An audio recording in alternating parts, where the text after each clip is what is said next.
अब हमारी बारी है। ट्रंप के इतना कहते ही अमेरिका ने ईरान पर फिर हमला बोल दिया। IRGC के 4 कमांडरों की मौत हो गई है। नमस्कार, आप देख रहे हैं न्यूज़ 18। मैं हूं आपके साथ श्रुति श्रीवास्तव। अमेरिका ने एक बार फिर ईरान के खिलाफ हवाई हमले शुरू कर दिए हैं।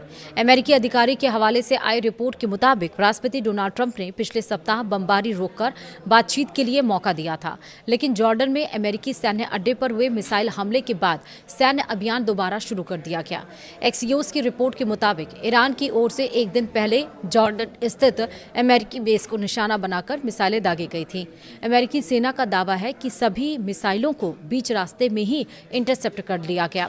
वहीं ईरान ने कहा है कि बुधवार को हुए हमले में ईरान के 4 सैनिक मारे गए हैं। बुधवार को पत्रकारों से बातचीत में ट्रंप ने कहा है कि अमेरिका ईरान पर बहुत जोरदार हमला करेगा। उन्होंने कहा कि अब हमारी बारी है। ट्रंप ने यह भी दावा किया है कि ईरान ने मिसाइल हमला करना अपनी गलती माना है और अमेरिका से जवाबी कार्रवाई नहीं करने की अपील की है।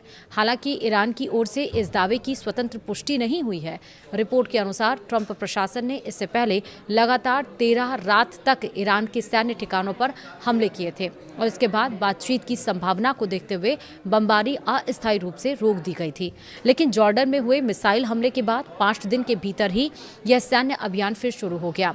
इस बीच ईरान की मेहर न्यूज़ एजेंसी ने दावा किया है कि इराक के दियाला प्रांत में अमेरिका और सऊदी अरब के संयुक्त हवाई हमलों में इस्लामिक रिवॉल्यूशनरी गार्ड कॉर्प्स यानी कि IRGC के 4 सदस्य मारे गए।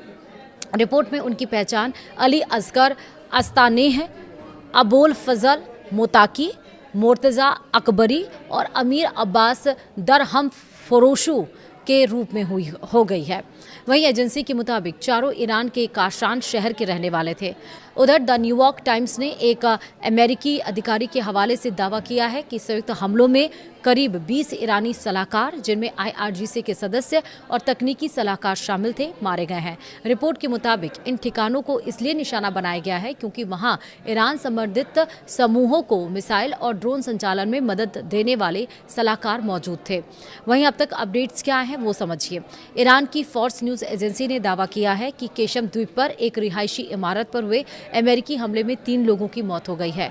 रिपोर्ट में होमोर्ज़गान यूनिवर्सिटी ऑफ मेडिकल साइंसेज के हवाले से कहा गया है कि मृतकों में एक दंपत्ति और उनका 2 साल का बच्चा शामिल है।